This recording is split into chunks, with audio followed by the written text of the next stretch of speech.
Something that we talk a lot about on the channel are the cases of Labour Party selections for parliamentary candidates. One of the key criticisms that we have is that people who are standing are people who are either not from the area, they're people who have connections to the Labour Party, like Wes Streeting's boyfriend, special connections, nepotistic connections, like Sue Gray's son, although to be fair, he was endorsed by Unite, which is slightly less egregious than just Wes Streeting's boyfriend walking into a PPC position, which is a prospective parliamentary candidate for people who don't know. And we've also mocked people for having broken other certain rules around whether or not you should be a Labour candidate or not. In the form of, for example, people who left to join Change UK to then stand against Labour. Those people shouldn't be being given grace to then rejoin the party and then potentially stand as candidates. So a bunch of them have been readmitted into the party despite running against Labour. Luciana Berger, Mike Gapes, for example, both rejoined the party. And then Angela Smith, which we talked about on stream, I did a segment about, somebody who literally tried to stand against the Labour Party and who worked in the private water sector, literally the people who are pumping feces into our rivers, is somebody who wants to stand as another Labour candidate, breaking all the rules, being completely against Labour values, but because she is part of the right faction, she gets to circumvent all of this stuff. Because she's from the right faction, it doesn't matter that she broke a bunch of rules, that she doesn't really stand for Labour values. And we find this very frustrating, that it's not based upon merit, it's not based upon their connection to the local community. What it's actually about is about who you know and your deference and your fealty towards Starmer's Politburo, his internal Politburo. So enter Mr. Ryan Wayne. Ryan Wayne is potentially being the candidate for Knowsley, and he's an interesting character. Let's watch his video about standing as a Labour PPC for Knowsley. Hello, I'm Ryan Wayne. For the first time in 38 years, Labour members here in Knowsley will have the opportunity to choose their parliamentary candidate ahead of the next general election.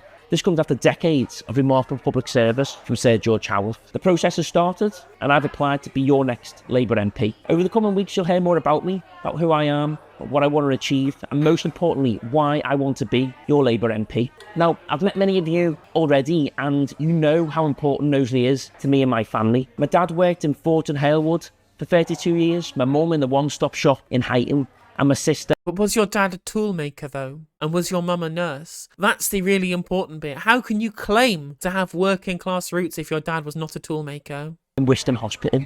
But the truth is, I mean, literally sister works in the NHS is identical to the Starmer line, which is quite funny. This process isn't about backstories or about other candidates.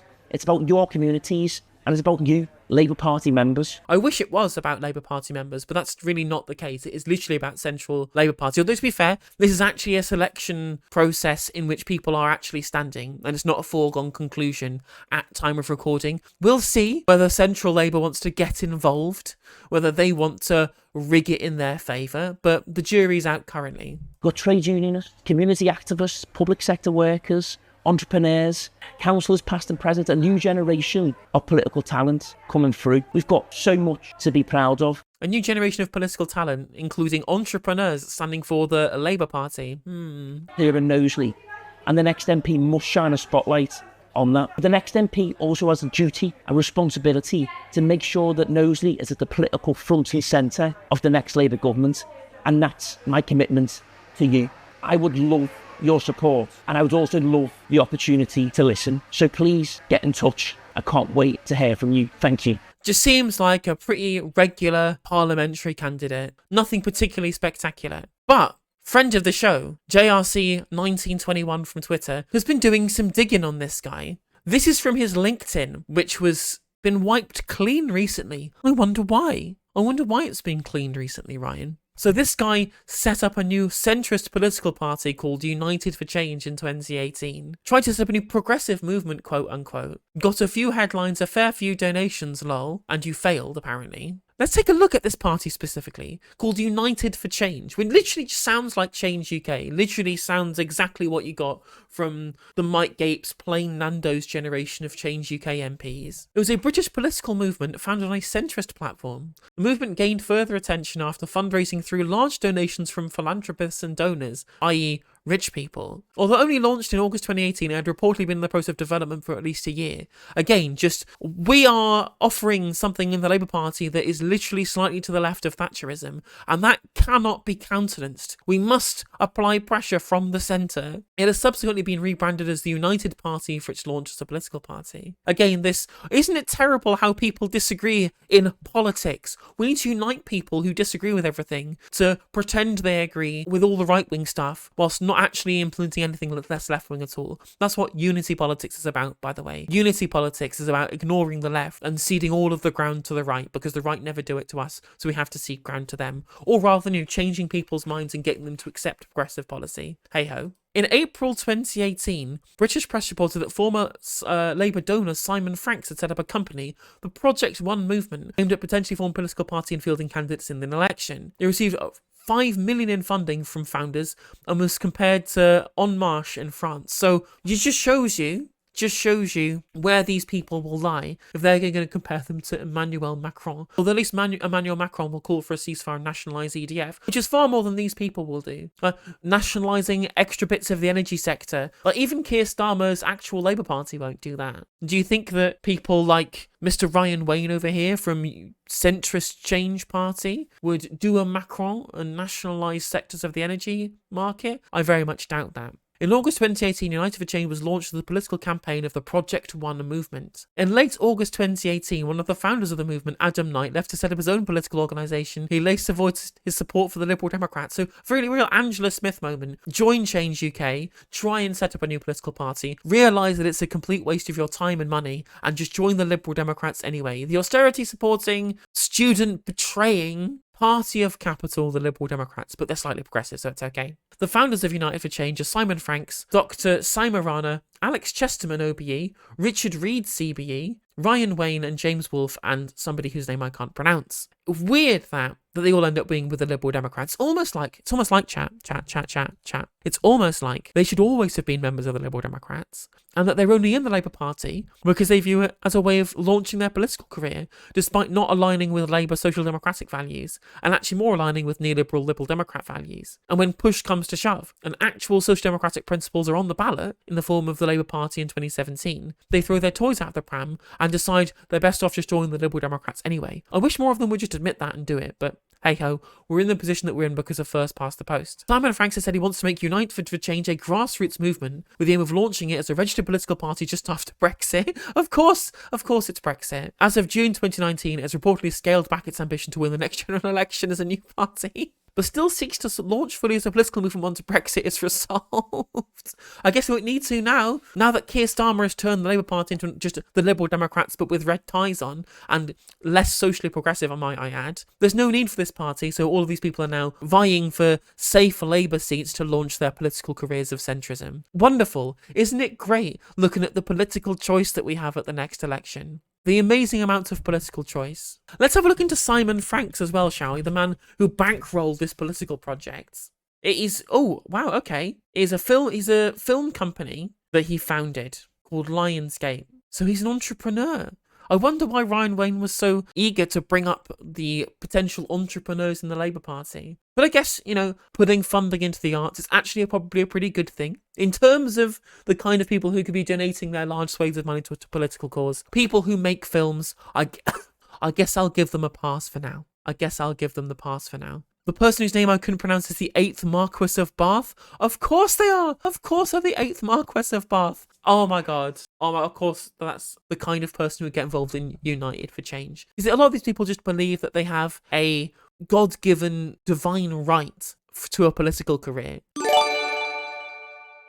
Thank you for the 5 gifted. Much appreciated, Anonymous. Thank you very much for the support. But there you go. That is what you can look forward to from future Labour candidates. Now, crucially, there are other Labour candidates standing in Knowsley. So if you don't want this guy to win and be your prospective parliamentary candidate, I advise you to go out and actually go to your local CLP and vote for literally anybody else. There are people standing who have union backing, who you should be voting for instead. Or if you live in a constituency with a good Green Party candidate, you can just not ignore the Labour Party and vote for the New. But I know that there are Labour members still in my audience, right? I know that there are people who are still there who vote Labour on practicality reasons and who stay with the party because of what they believe. And you know what? Fair play to you guys. No shade. That's your choice. That's your belief that you want to be able to engage in. And that's fine. I'm not going to denigrate you for that. So if you are in that CLP, you should vote for literally anybody else. There are obviously other options outside of the Labour Party too. But just to get an idea, because I don't really care about the finer points about whether you vote for a certain person or not. But what you really need to understand is the kind of people who are getting involved in politics and standing for these positions and what they represent. And that is a permanent political class and not a grassroots movement. Because the people who call themselves grassroots movement, like United for Change, are all bankrolled with millions of pounds of money from entrepreneurs. Just like Starmer was bankrolled with 700k for Labour Together from people like Trevor Chin and private equity and private capital. So do your research on what the goals of your parliamentary candidates are and where they stand, who their backers are. Because the closer you dig and the deeper that you dig, you'll find all sorts of skeletons in the closet. And you'll also see that the rules only apply to the left wing. Sorry, the right wing can ignore the rules. They can set up new political parties and then just come back to Labour instantly on the route to being a PPC. People can be members of the Conservative Party for ages and join Labour because they realise that's their avenue to getting a seat in politics. That's their avenue to getting a political career and then a high-paying job in industry afterwards. There are very few people who have noble goals in politics. Your job is to find them and to vote for them. Also, I've just found out from this article that somebody made me pull up that Ryan Wayne is a political director of the Tony Blair Institute. Tony Blair Institute, the institute run by the man that everybody hates. The demon himself, the person who caused all of those international problems because of the Iraq war and because of Afghanistan. And the man who takes millions and millions of dollars of Saudi oil money, the grimmest of political donations from an incredibly profligate, theocratic government in Saudi Arabia. This guy, it's literally just an op. These people are an op, just inserting themselves into politics, using Saudi Arabian money to do so, no less. Or at least that's what the Tony Blair Institute do. They're an anti-democratic organisation who seek to undermine democracy and replace it with technocracy by trying to undermine democracy in itself by ensuring that they have control over who even is part of the democracy in the first place. You literally couldn't make it up.